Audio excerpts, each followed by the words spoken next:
The sun is dropping down behind those mountains, and we are here at the side of the road in Nevada because we're going to meet a photographer who's recording disappearing America, but he waits till it gets dark. I love this. He's a photographer who shoots at night.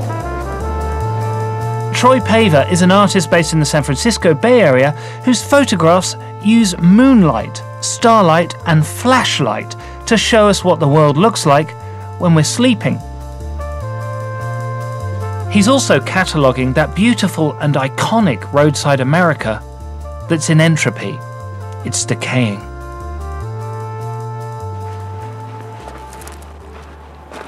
What are you doing? How you doing, Toby? Good to see you. Good to see you. So what's going on? What do you do as a sign? Isn't that a great sign? It's a nice sign, It's yeah. a beauty, isn't it? What did it say? I think CNN service of Coffee? Coffee's snacks. Coffee, snacks, probably reasonable assumptions. You must be getting to be an expert in the deciphering of ancient American hieroglyphics. Ancient hieroglyphics. Yeah, I guess I have been doing this so long that I can actually piece together words that aren't even there. How long is so long? I've been doing this night photography for about 20 years now. Really? Yeah. And where did the flash of inspiration come from? What was it? Started out when I was a teenager. I used to drive out in the desert for fun. We'd just go on 3-day drives, and I would always take the driving shifts at night with my buddies. And I just loved being out in the desert and seeing these kind of places and wondering how they happened. Why is this abandoned? What's the original story of this? So I started bringing camera gear along with me on these road trips and started spending the nights, rather than driving all night, I would set up and take pictures all night.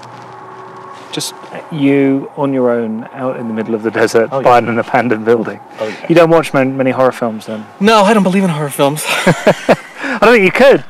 So this isn't really a good time for you to be taking pictures, though, is it? It's a bit too much light. Yeah, it's still a little early yet. This is a magic hour for most photographers, but for me, magic hour is about midnight, 1 a.m. So you make like a very long exposure. Yeah, you don't just use the ambient light, right? Right. What I like to do is use a lot of moonlight. I generally shoot on full moons, and I leave the lens open for about 2 to 4 minutes, depending on the shot and the angle and the lighting.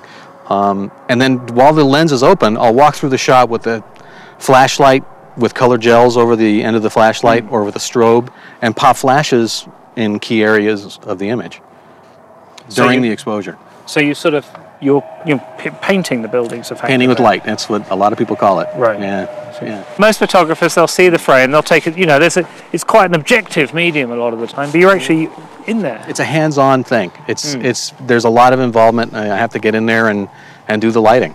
And there tends to be a lot of waiting. There tends to be a lot of downtime because you've got the lens open for 4 minutes, and it takes you a minute to do the lighting, and then you stand around and absorb the scene, which is great. Again, you were talking about atmosphere and the spooky vibe thing. That's when you enjoy it. You sit down, and it's a very zen thing. You sit out in the desert in the middle of the night, all night, taking pictures.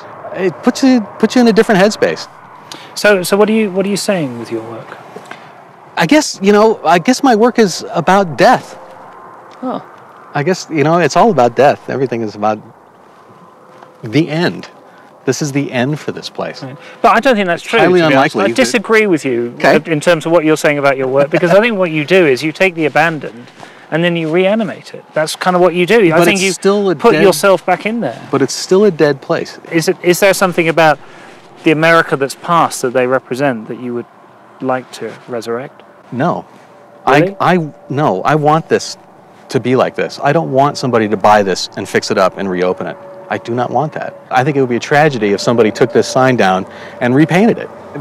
This is my mission, is to take pictures of this stuff before it all decays and melts into the desert.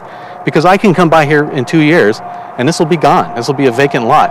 It's beautiful. There's so much beauty in this. There's beauty in decay. And I think my generation and younger really are starting to get that now. I show my work to people that are 70 years old, and most of the time they don't get it. And I think part of that is because they remember when this was new. They remember stopping here and having a beer. Well, it reminds them of death. That's probably why they don't like it. There you go.